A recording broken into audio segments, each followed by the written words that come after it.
దుకాన్ మఖాన్ కానీ దుల్హాన్ కానీ ఇలాంటి పథకాలు తీసుకొచ్చి ఆడపిల్లల పెళ్లిళ్ళ కోసం దగ్గర 33,000 మందికి ఆర్థిక సహాయం చేశాం.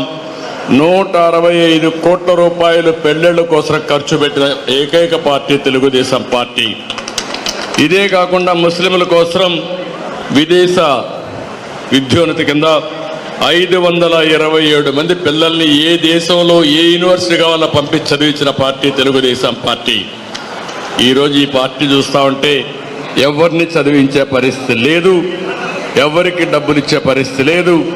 5 ఏళ్ళు అయింది. నేను అడుగుతున్నా, ఇక్కడుండే మైనారిటీకి ఒక్కరికి ₹1 ఆర్థిక సహాయం వచ్చిందా? మీరే ఆలోచించాల్సిన అవసరం ఉంది.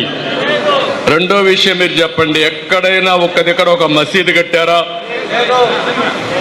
ఏది కట్టిన సందర్భాలు కూడా లేవు.